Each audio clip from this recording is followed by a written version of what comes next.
Eastern PA Weather Authority meteorologist Bobby Martrich here with your outlook for June 30th, 2016. For the last day of June, we're going to have a mostly sunny day again. Low humidity is going to be continued across the coverage area, just like it was yesterday. Temperatures are going to go up a couple degrees from what they were on Wednesday, but high pressure you can see is sitting right over top of the area, so that is going to be mostly sunny day and low humidity. Going a little bit forward, we're going to have a cold front that's going to be approaching from the west, and this is going to be for Friday. Now, we're going to get to Friday morning here. Nothing much going on. I think tonight you might have some increase in clouds, but nothing over the top. I think it starts off clear, mostly clear, in the evening up to about midnight or so. Then you get some clouds rolling in, just partly cloudy heading toward dawn. And then we go a little bit further from that point, from Friday morning onward, and you can see what's going on here. The cold front is situated back here, but it's also a prefrontal trough that's going to become the focus of some showers and thunderstorms early in the day. This is just very early.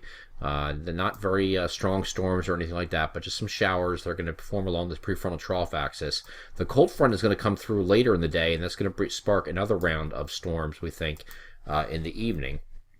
And we go a little bit forward from this, and you can see that here. The cold front catches up to it, and you have another area of showers and thunderstorms focused further east in our coverage area across New Jersey, Delaware, extreme eastern Pennsylvania. I don't think this is going to be severe just because, well, a couple things actually. There's the lapse rates are fairly poor in this situation, so we're not really looking at any severe weather. Might have some tough time maybe getting storms to initiate, but when they do, they could have some supercellular modes here going on, some individual cells that could be stronger, so we'll have to keep an eye on this just in case. Let's go over to the NAM and take a look at what that's doing. And this is, again, looking at very early on Friday at 8 a.m., going a bit forward from this point to the next block at 11 a.m. You can see the prefrontal trough axis is sitting out in front of the cold front. This is actually easier to see.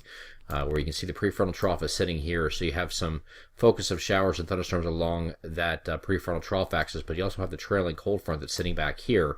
This is going to move through later in the day, but in the morning you're going to have these showers and storms around.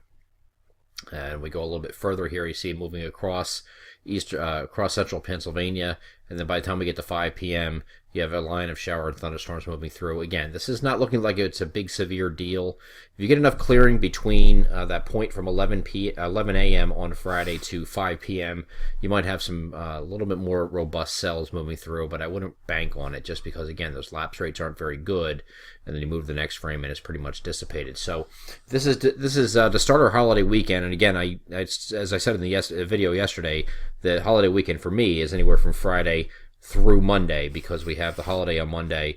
A lot of people take Friday off, and so this is the start of your holiday weekend. Might be a little bit dicey to start, but I think after that point we get clear, and we're going to get to that now in the globals. Going forward from this point, as we get into Saturday morning, you see this big high pressure sitting over the Great Lakes. That's going to move eastward. So this weekend is going to be fantastic. If you're going to have any fireworks festivities that you're planning on going to, I think the best chance to go without any weather interruptions, as I said on the Facebook page last night, is going to be both Saturday and Sunday. Here's a look at Saturday.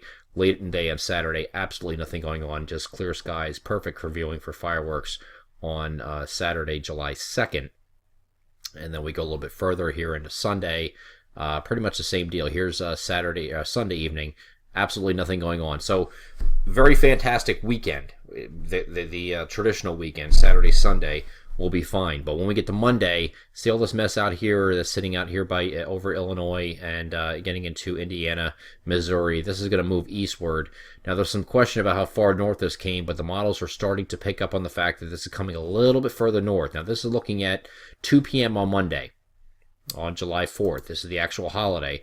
You can see the extent of the precip is now making it to our southwestern counties here at this point, already at 2 p.m. So this is moving further eastward, a little bit further north than we thought initially. Here's a look at 8 p.m. And again, you have a focus of showers and thunderstorms. Areas down south here will have the best chance to see those showers and thunderstorms. But you can see it's getting up pretty far in our coverage area. This is now 8 p.m. Okay, so and it's getting pretty far north here. Anything north of that line, you might be okay with the fireworks, but anything south of that line, you might be running into some trouble. So we don't want to say, again, we were talking about the last couple of days, we don't want to commit to a completely dry weekend because these models change, and that certainly happened today. with the model guidance. And also for the long range, once we get out past Wednesday, actually, when we get to Wednesday, here's a look at Wednesday. Very warm conditions are going to return here. Actually, very hot conditions are going to return to the area beginning on Wednesday. The question is now, how long does that last? There was some indications this would go straight to the middle of July, but now there's some other indications of other models saying no, I don't think so. It's only going to happen until about the 10th or so. So there's still some questions in the long range, as is usually the case with how long these heat waves last. But there could be a prolonged heat wave that lasts all the way to the middle of the month, or it could just last a couple days. We'll have to wait and see how that transpires. We'll have a long range outlook, of course, update for the public version on Friday, as we always do every Friday. I'm Eastern PA Weather Authority meteorologist Bobby Martrich, and that is your outlook for June 30th, 2016. Have a great Thursday.